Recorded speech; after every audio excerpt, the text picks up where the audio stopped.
So hello and welcome to my channel think why. तो आज हम बात करने वाले हैं नेपाल जेनजी प्रोटेस्ट के बारे में। जानता हूँ थोड़ा सा लेट हो गया है और मैं बहुत ज़्यादा दिनों के बाद अपना वीडियो बना रहा हूँ। इतने दिन बहुत सारे मेरे चीज़ें हुए मेरे ज़िंदगी में, तो मैं उन सब में उलझा हुआ था। और बीच बीच में मेरी तबीयत भी खराब हो रही थी, तो मुझे वीडियो बनाने का भी इतना मन नहीं किया। लेकिन जो नेपाल प्रोटेस्ट में हुआ, जो नेपाल में हो रहा है, उसको देखते हुए तो मुझसे रहा ही नहीं गया। इसलिए मैं अब ये वीडियो बना रहा हूँ। इस वीडियो और इस टॉपिक के ऊपर बात करके मैं कुछ उन चीज़ों को भी रखूँगा जो आज के टाइम पे जानना हमें ज़्यादा ज़रूरी है। और एक नागरिक के तौर पे तो बहुत कुछ है इसमें सीखने के लिए, और हमें देखना भी चाहिए कि क्या हुआ है, आगे क्या होगा, और इससे इंडिया पे क्या प्रभाव पड़ता है। ठीक है?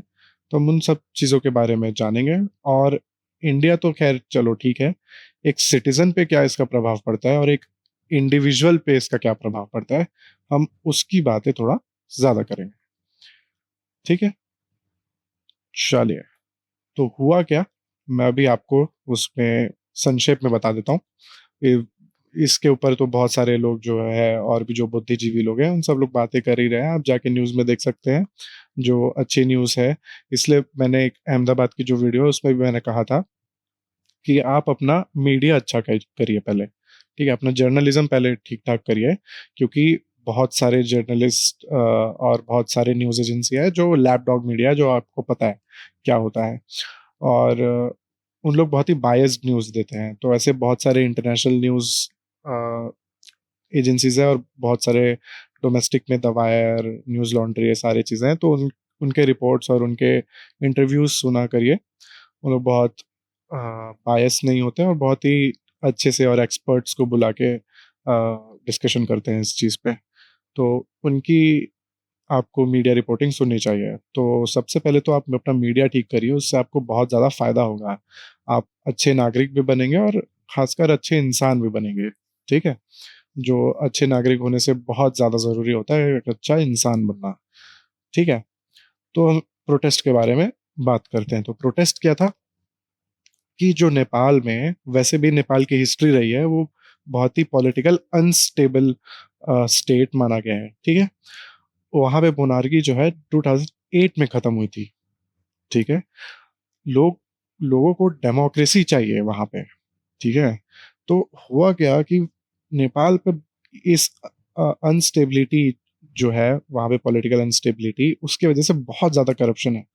ठीक है? जो पावरफुल लोग हैं, वो लोग बहुत ज़्यादा लेविश ज़िंदगी जीते हैं एक आम आदमी से वहाँ पे। ठीक है? और एक आम आदमी की जितनी तनख्वाह है, उसके करीबन 5 गुना, 6 गुना, 10 गुना, 20 गुना भी उन लोग कमाते हैं, और ये सब पैसा इस तरीके से जाता है। बहुत ही अनइक्वल है वहाँ पे सोसाइटी। ठीक है? तो ये करप्शन की वज़ह से बहुत ज़्यादा दिक्कतें थी, बहुत पहले से दिक्कतें थी। ठीक है?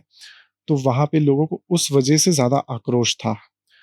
और पहली चीज़, ये आप बिल्कुल भी समझना और मानना छोड़ दीजिए कि जो नेपाल है, और जो नेपाल का यूथ है, या वहाँ की जो सोसाइटी है, वो हमसे बहुत ही थोड़े निचले स्तर पे है, या फिर बहुत ही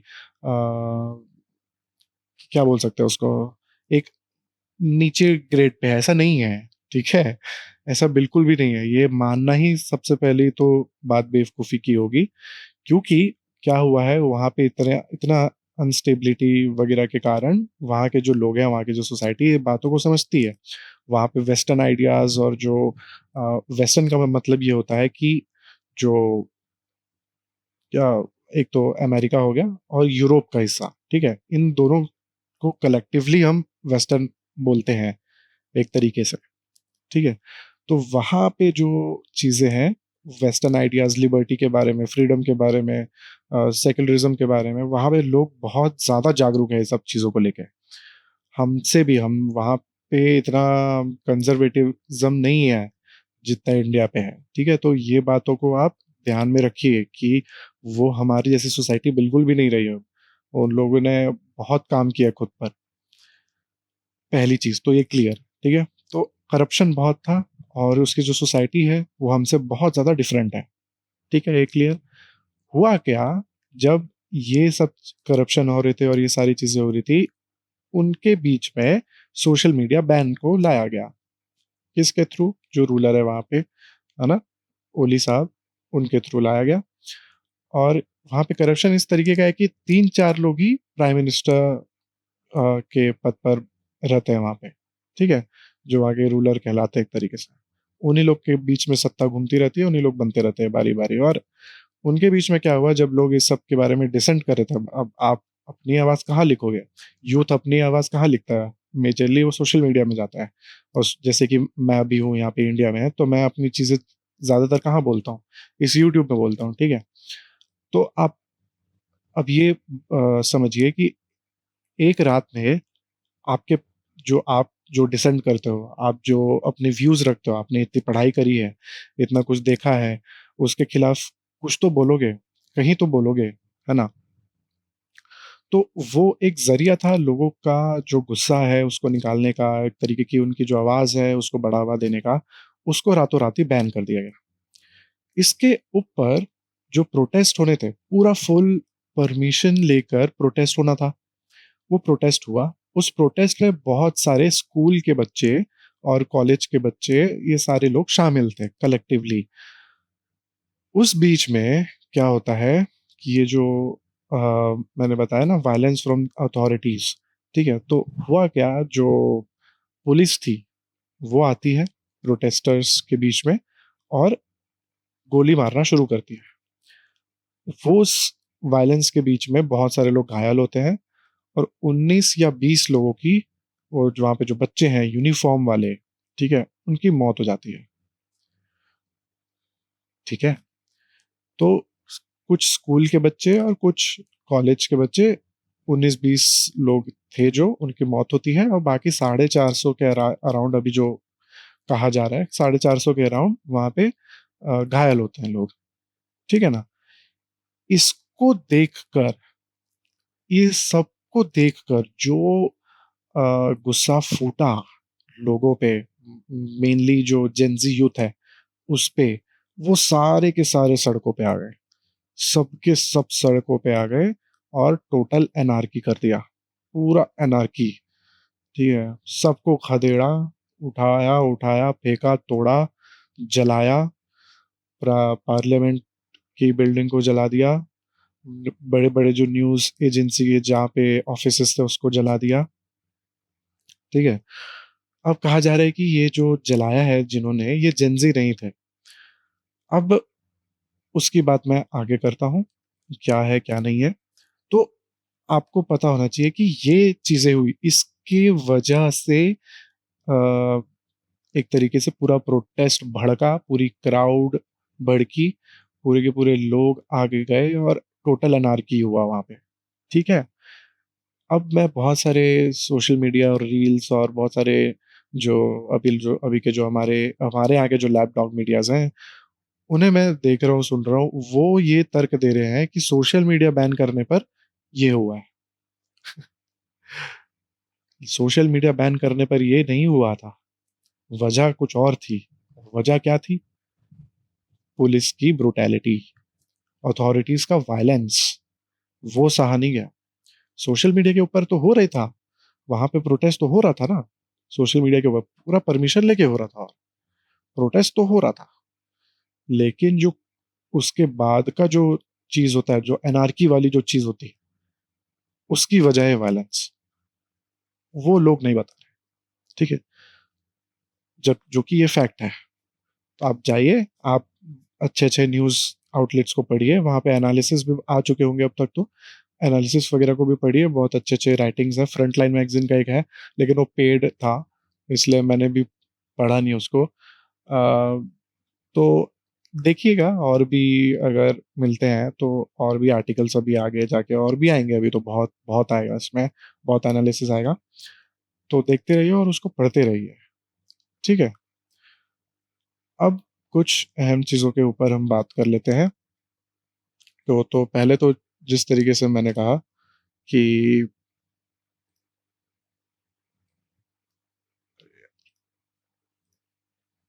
हाँ, तो पहले तो जिस तरीके से मैंने कहा कि भाई अपना सबसे पहले तो आप मीडिया ठीक करिए, है ना? मीडिया इससे क्या होगा? आपके पास क्वालिटी इंफॉर्मेशन आएगी, है ना? Quality information. इस क्वालिटी इंफॉर्मेशन में आपको रैशनल अच्छा मिलेगा, जिसकी वजह से आपका जो सोच है ना, वो एक्सपैंड होगा, आइडियाज निकल के आएंगे। ठीक है, आइडियाज एक्सपेंशन लिख देता हूँ। आपका सोच बदलेगा, आप ऐसे ऐसे तर्क सुनेंगे, ऐसे ऐसे आर्ग्यूमेंट सुनेंगे, ठीक है, तो आपको भी वो चीज सोचने पर मजबूर कर देगी। वो आर्ग्यूमेंट्स आपको सोचने पर मजबूर कर देगी कि हाँ, कुछ तो सही है, कुछ तो ठीक है, इस तरीके से, है ना? तो सबसे पहले तो अपना मीडिया ठीक करिए। ये मैं पहले भी बोलता आया हूँ, अहमदाबाद वाले जो वीडियोस में है, और अभी भी बोलता हूँ। ठीक है? आज के तौर पे बहुत बहुत ज़रूरी है, क्योंकि बहुत फेक न्यूज़ और ये सारी चीज़ें भी बहुत हो गया हमारे यहाँ। तो अपना तो पहले सबसे पहले तो मीडिया ठीक करिए और सवाल पूछते रहिए। ठीक है, सवाल हमें हर किसी से पूछना है। इसलिए मैं बोलता हूँ थिंक वाई। ठीक है, थिंक वाई, सवाल करिए ना, सोचो क्यों, सोचो इस तरीके से क्यों, है ना? इससे क्या होगा, इससे क्या हासिल होगा, ये सोचिए। आंसर खुद ब खुद आ जाएगा। ठीक है ना? तो ये बात है एक।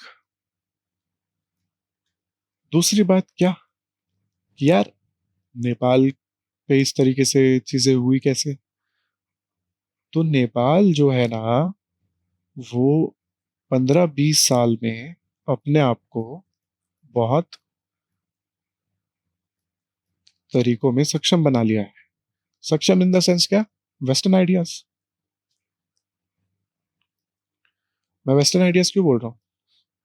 क्योंकि वेस्टर्न से ही तो फिलॉसफी की, एक तरीके से वो कह सकते हैं, आइडियाज की एज ऑफ आइडियाज है, वहाँ पे एज ऑफ एनलाइटनमेंट है।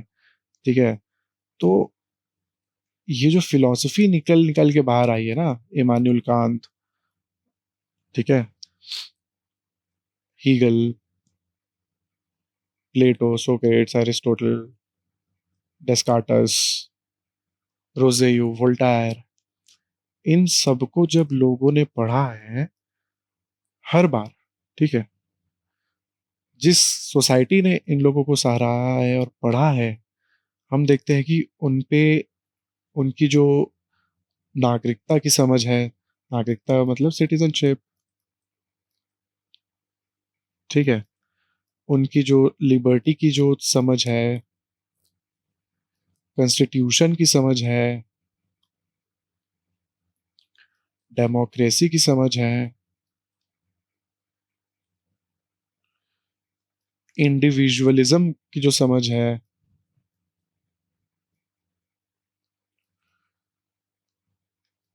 नेशन की जो समझ है, वो,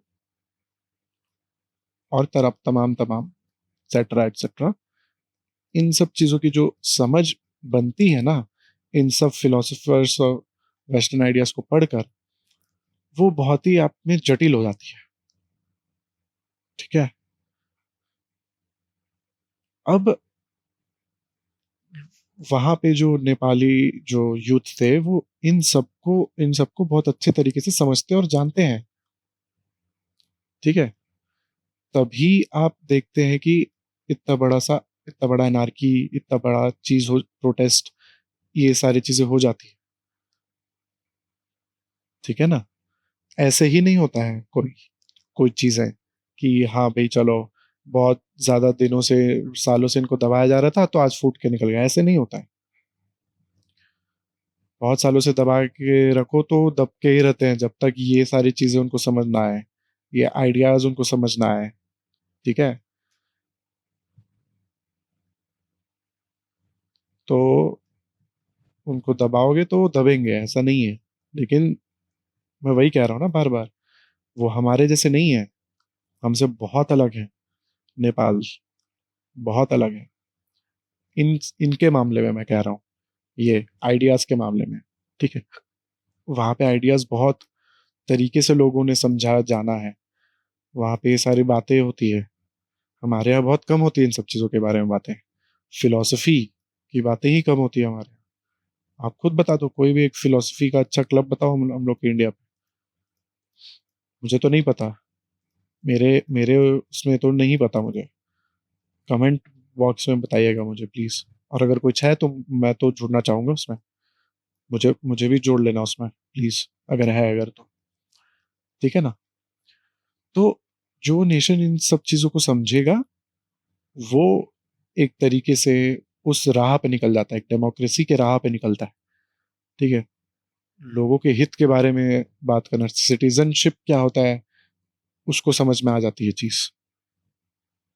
ठीक है। हमारे यहाँ जैसे नहीं कि आज भी लोग ये आईएएस आईपीएस के पीछे भागते हैं, यूपीएससी के पीछे भागते हैं। क्यों भागते हैं यूपीएससी के पीछे, आप मुझे सही सही बताइए, क्यों भागते हैं? क्यों भागते हैं? सबसे पहले तो है पैसा। चलो ठीक है, इस आप तर्क दे सकते हो कि यार पैसा तो आप कॉर्पोरेट में भी कमा लोगे, कुछ ना कुछ करके। अगर आपको सिर्फ पैसा ही कमाना है तो बिजनेस कर लो, कॉर्पोरेट में कमा लोगे। और इतना कोई फाइट करने की जरूरत नहीं है, यूपीएससी टाइप का कुछ क्रैक करने की जरूरत नहीं है। आप आराम से एक आध लाख 2 लाख तो बना लोगे। ठीक है। गिरी से गिरी हालत में 50,000 तो सैलरी मिल ही जाएगी ना। ठीक है ना। खैर, क्यों जाते हैं इधर? मेनली जाते हैं पावर के लिए। ठीक है। क्यों? क्योंकि यार जिस इंसान को किसी दूसरे इंसान से कभी भी वो डिग्निटी नहीं मिली हो, है ना, वो औहदा ना मिला हो, वो रिस्पेक्ट ना मिला हो दूसरे व्यक्ति से, एक तरीके से। ठीक है। तो और उसको उस जो इंसान जो विक्टिम है एक तरीके से, उसको बस ये बता दो कि यार अगर तुझे इस यहाँ पे आराम की जिंदगी जीना है, एक अच्छी डिग्निफाइड जिंदगी जीना है, तो तुझे तुझे बस एक एग्जाम ही तो क्रैक करना है। क्या क्या बुरा है एग्जाम क्रैक करने से? इससे सस्ता इन्वेस्टमेंट है ही नहीं ना कुछ। एग्जाम ही तो क्रैक करना है। क्या लगेगा आपको? कुछ मटेरियल लग जाएंगे, है ना, कॉपी लगेगा, पेन लगेगा, क्रैक हो जाएगा आपका इतने में एग्जाम। हो जाएगा, लोगों ने किया भी है ना, करते भी है लोग। मिल ही जाते हैं पावर के लिए। पर मैं ये समझता हूँ कि लोगों को ना पावर का असली मतलब पता ही नहीं है। पावर क्या होता है वो जानते ही नहीं है। अगर वो जानते पावर क्या होता है तो वो इस क्वेश्चन पे जरूर आते कि सिटीजनशिप क्या होता है। ठीक है। और एक बार आप सिटीजनशिप को समझ लिए, ठीक है, तो आप फिर इधर पे बेफिजूल का टाइम वेस्ट नहीं करेंगे। ठीक है। हाँ, ऐसा नहीं कह रहा हूँ, जिसको अगर लगन है, मन है जिसका करने का, वो करे ये चीज, अच्छी बात है, बहुत अच्छी बात है। लेकिन जो सिर्फ और सिर्फ इसके लिए जा रहा है, ये तो चलो ठीक है, सेकेंडरी है, उसके लिए भी होता ही है। इसके लिए जा रहा है मेनली, तो ऐसा लगता है कि फिर क्या ही होगा फिर हम लोग के देश में, नहीं? जिस इंसान को यही नहीं पता, इसके बारे में ही नहीं पता, तो फिर वो यूपीएससी देगा, और फिर यूपीएससी देगा आपकी ब्यूरोक्रेसी करेगा, तो वो कैसा कैसा ब्यूरोक्रेट होगा? है ना, आता तो है दिमाग में क्वेश्चन। तो ये चीज है कि लोग इसके बारे में नहीं समझते ज्यादा। लेकिन नेपाल समझ गया। नेपाल को पता चल गया कि भाई ये मामूली चीज नहीं है कोई सिटीजनशिप। ठीक है, आज से सिर्फ 100 साल पहले ही इस सिटीजनशिप का जन्म हुआ है। कुछ सौ साल, मतलब प्लस माइनस कर लो, कुछ 100 साल, ज्यादा पुराना इतिहास नहीं है। ठीक है, ऐसा कुछ कर लो, 150 साल ऐसा कर लो, प्लस माइनस में कर लेना यार मुझे, ऐसा मतलब इतना भी वो मत करो अब। ठीक है ना। तो मैं कहना चाह रहा हूँ सिटीजनशिप ज्यादा पुराना कॉन्सेप्ट नहीं है, ये नया नया कॉन्सेप्ट है। जब फ्यूडलिज्म फ्यूडलिज्म का एंड हो रहा था ना, अभी भी हम as an India, as a society, India में हम लोग किस में है? हम लोग लेट फ्यूडल पीरियड में है। Late feudal period, feudal period. ठीक है, तो लेट फ्यूडल पीरियड में इसकी जो समझ है ना, वो लोगों में कम होती है, धीरे धीरे आएगी। और जिस तरीके से ये इसकी समझ हमको बढ़ती हुई दिखेगी, हम देखेंगे ऑल टुगेदर कि समाज में सोशल इक्वेलिटी बढ़ती दिखेगी। ठीक है, सोशल इक्वेलिटी बढ़ती हुई दिखेगी जैसे जैसे हम इसकी समझ बढ़ाएं। और हमें इसकी समझ बढ़ाना चाहिए, हमें बात करना चाहिए, सरकारों को एडवर्टीजमेंट्स निकालना चाहिए, प्रचार करना चाहिए इसके ऊपर कि सिटीजनशिप होता क्या है। ठीक है, एक नागरिक होना क्या होता है। ठीक है, बहुत जरूरी है, बहुत ज्यादा जरूरी है। नेपाल समझ गया, नेपाल पूरी तरीके से समझ गया कि सिटीजनशिप क्या होती है। इसलिए उसने अभी के जो पूरा वो गवर्नमेंट था उसको उखाड़ के फेंक दिया बाहर, उखाड़ के फेंक दिया बाहर, गवर्नमेंट को अपने ही। बोले कि नहीं पसंद हमें, ठीक है, दूसरी गवर्नमेंट चाहिए। सीधा नेपाल ने उखाड़ के फेंक दिया, क्योंकि उसने सिटीजनशिप को समझ लिया था, पावर को समझ लिया था। जब हम ये समझ जाएंगे पावर कलेक्टिवली, तब कोई भी कोई भी पावरफुल टिक नहीं पाएगा। ठीक, ये टिक नहीं पाएगा। तो ये वही जेंजी है जिन्हें लोग कहा करते थे कि भाई इनको तो, ये तो मतलब एक तरीके से ए पॉलिटिकल है, इनको पॉलिटिक्स पॉलिटिक्स से कोई लेना देना नहीं, ये तो क्या ही करेंगे। ऐसा ये बनाया जा रहा था, ऐसा बताया जा रहा था कि यार जेंजी तो एक गाली ही है ना। बीच में तो चला ना ट्रेंड, इंस्टाग्राम पे ही चलाया था कि यार जेंजी तो कुछ नहीं है। अच्छा तू जेंजी है, छी। इस तरीके से बताया जा रहा था, मीम्स के थ्रू दिखाया जा रहा था हमें, है ना। और उसी जेंजी ने नेपाल में क्या किया,